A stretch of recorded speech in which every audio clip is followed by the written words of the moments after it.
नमस्कार रविंद्र, अध्यात्म अवेयरनेस पर आपका स्वागत करता हूं। दोस्तों, आज वास्तु के इस सीरीज में एक विशेष विश्लेषण है।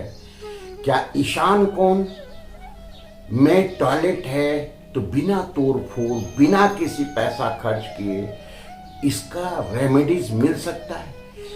क्या इसके द्वारा हम अपने आप को वास्तु दोष मुक्त कर सकते हैं?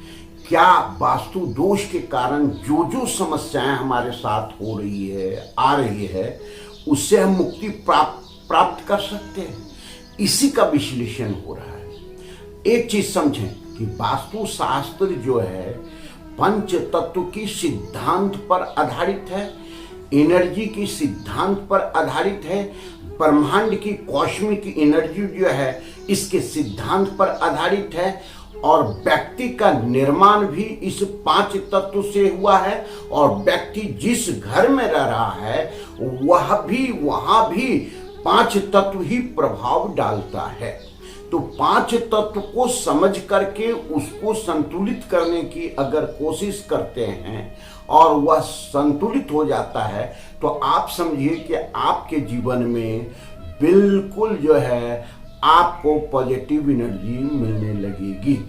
एनर्जी का जो सिद्धांत हम बताए उसमें दो एनर्जी काम करते हैं मुख्य रूप से, जो हमें डायरेक्ट प्रभावित करता है। वह एनर्जी है नेगेटिव एनर्जी और वह एनर्जी है पॉजिटिव एनर्जी। क्या पॉजिटिव एनर्जी जिस घर में है वहां के रहने वाले लोग खुशी रहते हैं, आनंदित रहते हैं, जीवन में सफलता मिलता है, कामयाबी मिलता है? बिल्कुल हाँ। कि आप समझिए कि जिस घर में पॉजिटिव एनर्जी जितनी अधिक मात्रा में है, उस घर में रहने वाले जितने भी व्यक्ति हैं उतना पॉजिटिव रहते हैं और पॉजिटिव रह करके वह पॉजिटिव कार्य करते हैं। उनकी सोच, उनके निर्णय, उनके कार्य करने की शैली, उनके जो कोई भी इन्वेस्टमेंट है वह पॉजिटिव वे में, तो उसका निश्चित रूप से परिणाम बहुत अच्छा आता है। खास करके समझिए कि कोई भी व्यक्ति जितना निरोगी है, जितना आरोग्यता उसके घर में है, उतना ही अधिक व्यक्ति बहुत एनर्जेटिक होकर के कार्य कर सकता है। अब हम आते हैं सिद्धांत को समझें। यह 45 डिग्री का खेल है। 45 डिग्री पर सारी एनर्जी काम करती है। 45 डिग्री में जितने भी देवता हैं उस पर काम करता है। अब इसमें ग्रह कौन से हैं? इनके ग्रह हैं जो ईशान कोण। ईशान कोण को समझें, जो उत्तर की दीवार आपकी आ रही है, पूरब की दीवार, दोनों की जो मिलन स्थल है वह ईशान कोण कहलाता है। जब ईशान कोण की एनर्जी आप समझ गए, वहां के जो ग्रह हैं वह बृहस्पति ग्रह हैं और वहां के देवता जो हैं स्वयं महादेव हैं। तो ये सारी चीज को संतुलित, अगर आप किसी तरह से डिस्टर्ब कर देते हैं, वास्तु दोष उत्पन्न कर देते हैं, तो वहां का ग्रह दूषित हो जाता है। आप कुंडली में समझें कि अगर आपका बृहस्पति डिस्टर्ब है तो आप डिस्टर्ब कुंडली को देख करके आप कह सकते हैं कि आपके ईशान कोण में वास्तु का ये दोष है और इसके कारण ये सारी समस्याएं जा रही है। तो ये सारे चीज जो है सो कैसे जुड़ा हुआ है एक चीज को, इसी एनर्जी को समझना आवश्यक है। अब देखें कि यहाँ का जो तत्व है वह जल तत्व है। इनके कलर जो है नीला कलर है। इनके जो प्रभाव हैं, निर्णय लेने की क्षमता खत्म हो जाती है, सोचने की क्षमता खत्म हो जाती है, शरीर की इम्यूनिटी खत्म हो जाती है, शरीर की प्रतिरोधक क्षमता खत्म हो जाती है। उस घर में रहने वाले व्यक्ति बीमार रहने लगते हैं। वहाँ के बच्चे आदेशित नहीं होते हैं, माता पिता के आदेश पर नहीं चलते हैं। वहाँ जो आपका जितने भी लोग हैं उनका संबंध टूटने लगता है। ये सारी चीज, आर्थिक तंगी आती है, घर में रोग आता है और निश्चित रूप से उस घर के जितने भी वातावरण है वह रहने वाले लोग और उस घर का जो ऑरा मंडल है सब नेगेटिव हो जाता है, जिसके चलते बहुत कई प्रकार की समस्याएं आने लगती है। अब हम पहले डायरेक्ट आते हैं कि इसके, चूंकि रेमेडीज की बात कर रहे हैं, इसका रेमेडीज क्या हो सकता है। सबसे पहले कि ये कोण जो है पवित्र कोण है, ईश्वर का कोण है, मंदिर स्थापना का कोण है, छोटे बच्चे के अध्ययन का कोण है। यह जो है अगर स्वच्छ खुला रखते हैं तो इकोनॉमिकल कोण है, पैसे आने का कोण है, कई फैक्ट्रियों का मालिक होने का कोण है। अगर हम ये डिस्टर्ब करते हैं तो निश्चित रूप से ये सारी चीज डिस्टर्ब हो जाएंगे और ये सारे चीज ठीक विपरीत रूप में कार्य करने लगेंगे। इकोनॉमिकल कंडीशन खत्म हो जाएगा, आपका निर्णय लेने की क्षमता खत्म हो जाएगी, आपकी सोचने की क्षमता खत्म हो जाएगी, आप डिसीजन सही नहीं ले पाएंगे, आपके अंदर विजन क्लियर नहीं रहेगा, आप रोग ग्रसित हो जाएंगे, आपके बच्चे आदेशित नहीं रहेंगे। तो अब हम आते हैं कि क्या कर सकते हैं। सबसे पहला ट्रीटमेंट आपको बता दें, कोई भी वास्तु शास्त्री बोलता है इस कोण का अगर रेमेडीज हम करेंगे तो वो गलत बोल रहा है। यह उतना इसका 60% ही रेमेडीज आपको मिल सकता है, 50% ही रेमेडीज मिल सकता है, 70% ही मिल पाता है। क्योंकि जिस तरह शरीर में कैंसर हो गया तो उससे रेमेडीज आप क्या करेंगे, कितना ट्रीटमेंट करेंगे, पैसा खर्च करते रहे, लास्ट में निर्णय तो वही आता है जो आने का रहता है। तो सबसे पहले वहां से टॉयलेट को हटा दें। अगर नहीं हट सकता है, बना ही है, आज जो है इस क्राइसिस में जमीन नहीं है, लोगों के पास मकान नहीं है, तो ऐसी स्थिति में आज हम वो ट्रीटमेंट बताने जा रहे हैं जो भविष्य में कोई नहीं बताया होगा और उसका प्रभाव आपको अधिक से अधिक पॉजिटिव मिल सकता है।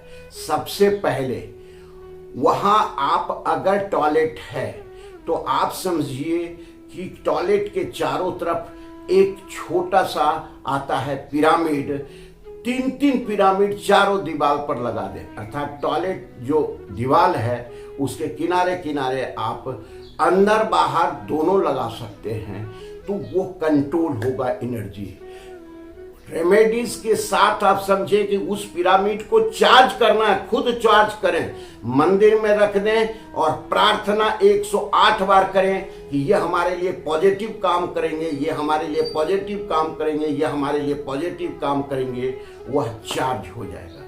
अब जब ये चीज हो गया, दूसरा रेमेडीज देखें कि आप वहां जो है सो जो भी गेट है अंदर जाने का, उस गेट को आप 4 इंच का हरा रंग का पट्टी लगा दें, गेट के अंदर भी और बाहर भी, ताकि वो एनर्जी घर में नहीं प्रवेश कर सके निगेटिव, उसको कंट्रोल रख सके। तीसरा रेमेडीज है कि जो सीट है उसके चारों तरफ हरे रंग की पट्टी 4 इंच का लगा दें, तो वो एनर्जी कंट्रोल हो जाएगी। अब समझिए, चूंकि वीडियो बहुत बड़ा हो जाएगा, बहुत विशाल विषय है, ये बारीकी से समझें। चूंकि ब्रह्म स्थान से जो भी एनर्जी उधर वाटर एलिमेंट्स फ्लो करेगी वह डिस्टर्ब हो जाती है और ड्रेनेज हो करके बाहर चला जाता है। वाटर एलिमेंट्स की जो भी सारे गुण हैं, तत्व हैं, लाभ हैं, वो आपको नहीं मिल पाते हैं। तो आप जब चारों तरफ हरे रंग की पट्टी को लगा देंगे टॉयलेट पर, तो वह आपके लिए पॉजिटिव, वही उस एनर्जी को कंट्रोल कर देगा और आपका ड्रेन नहीं होगा पॉजिटिव एनर्जी। अब रेमेडीज में हम देख रहे हैं कि और आगे रेमेडीज हम क्या कर सकते हैं। आप ये समझिए, समुद्री सॉल्ट आपको कांच के बॉल में रखना है और प्रत्येक सप्ताह उसको ड्रेनेज कर देना है, उस सॉल्ट को, समुद्री नमक को। ये बदलते रहना है क्योंकि वह नेगेटिव एनर्जी को सोखता है और जब उसको हटा देंगे, दूसरा रख देंगे तो फिर सोख लेगा। तो जहाँ जो भी फॉर्मेट होता है नेगेटिव एनर्जी, वह सॉल्ट जो है उसको एब्जॉर्ब कर लेगा, सोख लेगा और आप पर उसका बुरा प्रभाव नहीं होने देगा। अब आगे वहां पर एक क्रिस्टल बॉल लटका दे ईशान कोण में, क्रिस्टल बॉल, जो वहाँ से वो जो अपना कॉस्मिक एनर्जी डेवलप करते रहेगा, उस नेगेटिव एनर्जी को कंट्रोल करेगा।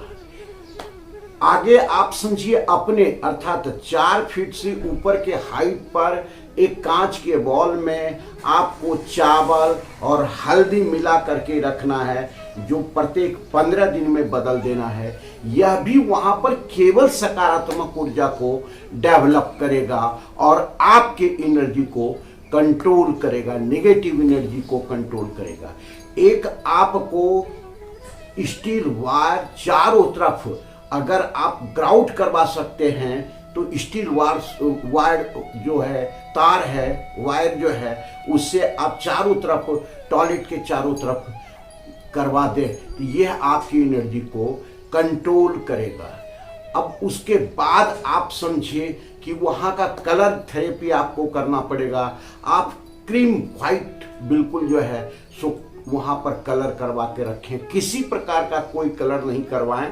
लाइट क्रीम जो है सो कर सकते हैं, लाइट ग्रीन पिस्ता कर सकते हैं, लाइट स्काई कलर कर सकते हैं। ये सारी एनर्जी को कंट्रोल करेगा। 3 प्रकार के ये कलर थेरेपी हमने आपको बताया। अब है स्टोन थेरेपी। स्टोन थेरेपी में आप जो है सो पुखराज के लमसम आता है, एक पत्थर जो नेचुरल पत्थर होता है, उस पत्थर को जो है सो 21 पत्थर को किसी भी सफेद वस्त्र में या नीला वस्त्र में लपेट करके वहाँ टांग सकते हैं। यह आप स्टोन थेरेपी आपका वर्क करेगा।